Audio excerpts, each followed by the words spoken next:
Hello students, প্রকৃতি education খুঁটিনাটিতে তোমাদেরকে সকলকে স্বাগতম। মাই ডিয়ার স্টুডেন্টস, সবার আগে তোমরা চ্যানেলটাকে সাবস্ক্রাইব করবে, সাবস্ক্রাইব করে তোমরা লাইক করবে, শেয়ার করবে, ঠিক আছে? তো চলো বেশি দেরি না করে আজকে আমরা আলোচনা করতে চলেছি ক্লাস 5-এর আমাদের পরিবেশ বই থেকে। পাতা নাম্বার হচ্ছে 125, 26, 27। তোমাদের টেক্সট বুক থেকে 125, 26, 27 থেকে সমস্ত প্রশ্নোত্তরগুলো তোমাদেরকে শেয়ার করছি, ঠিক আছে? দেখতে পাচ্ছ তোমরা প্রশ্নোত্তরগুলো হচ্ছে আজকের সংক্ষিপ্ত প্রশ্নোত্তর, অর্থাৎ 2 অথবা 3 নম্বরের প্রশ্নোত্তর, ঠিক আছে? প্রথম প্রশ্ন হচ্ছে বনখণ্ড বলতে কি বোঝো? উত্তর হবে অল্প মানুষের বসতিযুক্ত যেসব অঞ্চলে বিভিন্ন ধরনের গাছপালা ও পশু পাখি দেখা যায় তাদের বনখণ্ড বলে।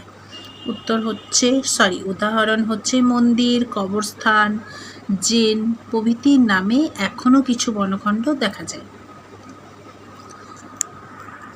পরের প্রশ্ন, প্রাকৃতিক সম্পদের সুরক্ষা বা সংরক্ষণের উপায় কি? উত্তর হচ্ছে প্রাকৃতিক সম্পদের সুরক্ষা বা সংরক্ষণের উপায়গুলি হলো: 1. প্রাকৃতিক সম্পদের অপচয় রোধ ও এর ক্ষয়পূরণের ব্যবস্থা করা। পরেরটা হচ্ছে 2 নম্বরে প্রাকৃতিক সম্পদ বিজ্ঞানসম্মতভাবে ব্যবহার করা। পরের প্রশ্ন, সামাজিক বনসৃজন কাকে বলে?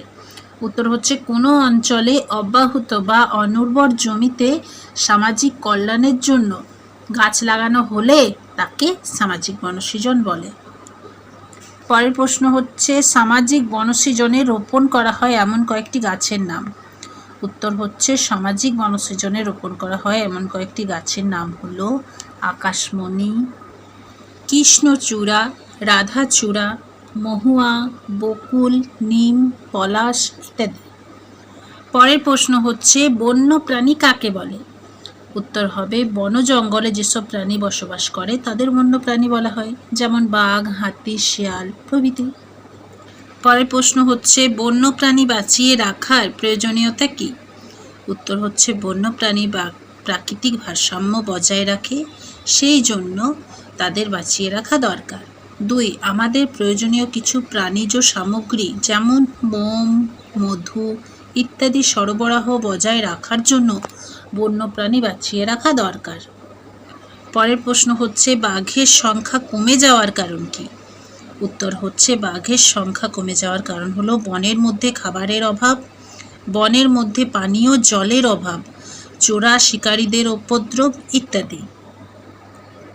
পরের প্রশ্ন, বাঘ বিলুপ্ত হলে পরিবেশের কি ক্ষতি হবে? উত্তর হচ্ছে কোনো বন থেকে বাঘ বিলুপ্ত হলে মানুষ সহজেই সেই বন কেটে বসবাসের স্থান বা চাষের জমি তৈরি করে ফেলবে।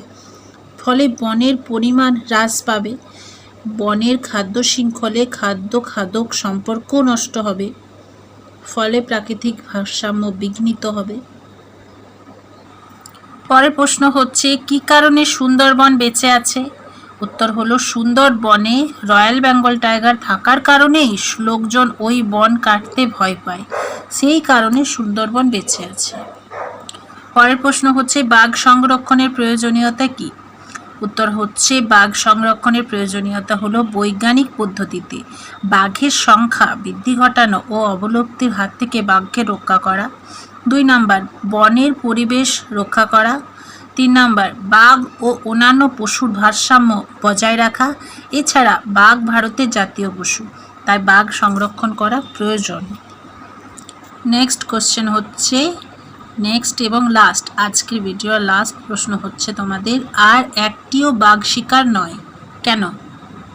উত্তর হচ্ছে আগে বাঘের সংখ্যা অনেক বেশি ছিল, শিকারের নামে মানুষ আগে অনেক বাঘ মেরেছে, যার ফলে বাঘের সংখ্যা অত্যধিক মাত্রায় হ্রাস পেয়েছে। তারপরে এইভাবে বাঘ শিকার অব্যাহত থাকলে ভবিষ্যতে বাঘ একেবারে লুপ্ত হয়ে যাবে, তাই আর একটিও বাঘ শিকার করা চলবে না এবং এই বিষয়ে আইন প্রণয়ন করে সেই আইন পালন করার জন্য মানুষকে সচেতন করতে হবে। আমার প্রিয় ছাত্রছাত্রীরা, আজকে ভিডিওতে এই প্রশ্নোত্তরগুলিই থাকছে। ভিডিওটা কেমন লাগলো অবশ্যই তোমরা কমেন্ট করে জানাবে। ভালো লেগে থাকলে তোমরা চ্যানেলটাকে সাবস্ক্রাইব করবে, লাইক করবে, বেশি বেশি করে বন্ধুদের মধ্যে শেয়ার করবে। শেয়ার করে তোমরা অন্যদের ভিডিও দেখার সুযোগ করে দেবে। ওকে, তোমরা ভালো থেকো, সুস্থ থেকো। কথা হবে পরের ভিডিওতে। টাটা।